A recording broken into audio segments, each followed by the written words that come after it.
অভ্যুত্থানে ক্ষমতা হারানোর পর শেখ হাসিনার বিরুদ্ধে গত ৬ দিনে মোট ১৫টি মামলা হয়েছে। এর মধ্যে ১২টি হত্যা, একটি গণহত্যা, একটি অপহরণ ও একটি হত্যাচেষ্টা মামলা। সর্বশেষ ১৮ই আগস্ট ঢাকা, জয়পুরহাট, নাটোর ও রংপুরে ৪টি হত্যা মামলা হয়েছে। এছাড়া ১১ বছর আগে রাজধানীর মতিঝিলের শাপলা চত্বরে হেফাজত ইসলামের সমাবেশে গণহত্যার অভিযোগে ৩৪ জনের বিরুদ্ধে মামলা হয়েছে। এসব মামলার আসামি সাবেক প্রধানমন্ত্রী শেখ হাসিনা সহ তার একাধিক মন্ত্রী, পুলিশের ঊর্ধ্বতন কর্মকর্তা ও আওয়ামী লীগ ও এর অঙ্গ সংগঠনের নেতাকর্মী।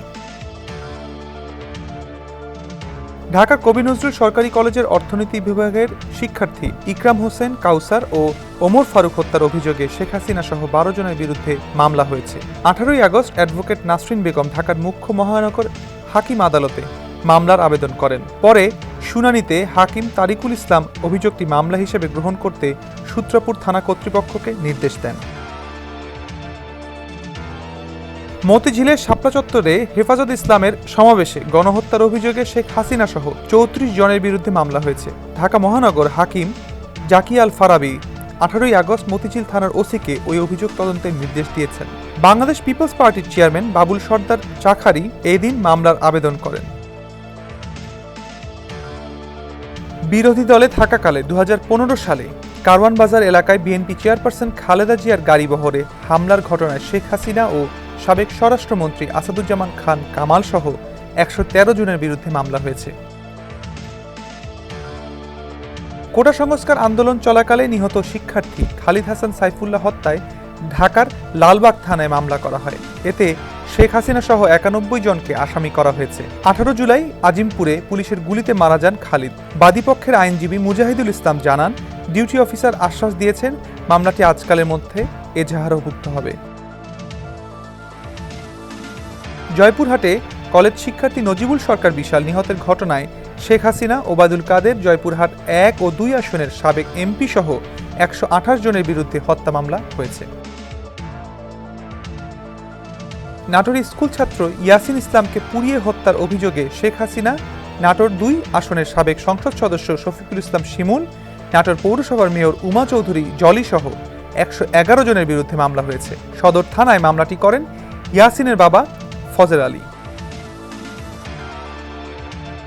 কোটা সংস্কার আন্দোলনে পুলিশের গুলিতে শিক্ষার্থী আব্দুল্লাহ আল তাহির নিহতের ঘটনায় হত্যা মামলা হয়েছে।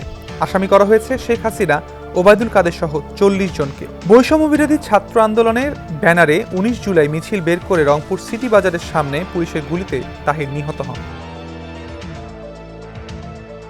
ছাত্র জনতার অভ্যুত্থানের মুখে প্রধানমন্ত্রীর পদ ছেড়ে ভারতে যাওয়ার ৯ দিনের মাথায় শেখ হাসিনার নামে ১৩ই আগস্ট প্রথম হত্যা মামলা হয়। ছাত্র আন্দোলনে রাজধানীর মোহাম্মদপুরে পুলিশের গুলিতে এক মুদির দোকানের মৃত্যুর ঘটনায় ঢাকা মহানগর হাকিম আদালতে সাবেক প্রধানমন্ত্রী সহ ৭ জনের বিরুদ্ধে মামলাটি করেন আদাবর এলাকার দুগ্ধ খামারি আমির হামজা সাতিল। শিক্ষার্থী আবু সাইদ হত্যার ঘটনায় রংপুরে মামলা করা হয়েছে। মামলার বাদী আবু সাইদের বড় ভাই Ramzan Ali. Metropolitan judicial magistrate আদালতে করা এ মামলায় আসামি করা হয়েছে সাবেক আইজিপি চৌধুরী আবদুল্লাহ আল মামুন, সাবেক ডিআইজি আব্দুল বাতেন, রংপুর মহানগর পুলিশের সাবেক কমিশনার মোহাম্মদ মনিরুজ্জামান সহ ১৭ জনকে। ১৯ জুলাই রাজধানীর মোহাম্মদপুর এলাকায় হেলিকপ্টার থেকে র্যাবের করা গুলিতে দারুন নাজাত ইসলামিয়া মাদ্রাসার ৪র্থ শ্রেণীর ছাত্র জোবাইদ হোসেন ইমন নিহত হয়। এই ঘটনায় সাবেক প্রধানমন্ত্রী শেখ হাসিনা সহ ১৬ জনের নামে ১৫ই আগস্ট একটি হত্যা মামলা আবেদন করা হয়েছে। অন্যদিকে রাজধানীর শেরেবাংলা নগর এলাকায় অটোরিকশা চালক শাহাবুদ্দিনকে হত্যার অভিযোগে শেখ হাসিনা, ওবায়দুল কাদের সহ ১১ জনের বিরুদ্ধে মামলা করা হয়েছে। শেখ হাসিনা সহ ১১ জনের বিরুদ্ধে গণহত্যা ও মানবতা বিরোধী অপরাধের আরও একটি অভিযোগ আন্তর্জাতিক অপরাধ ট্রাইব্যুনালের তদন্ত সংস্থায় দায়ের করা হয়েছে। বগুড়ায় আওয়ামী লীগ সভাপতি ও সাবেক প্রধানমন্ত্রী শেখ হাসিনা, দলটির সাধারণ সম্পাদক ওবায়দুল কাদের সহ ১০১ জনের নাম উল্লেখ করে হত্যা মামলা করা হয়েছে। এতে আসামি করা হয় অজ্ঞাত ৩৫০ জনকে।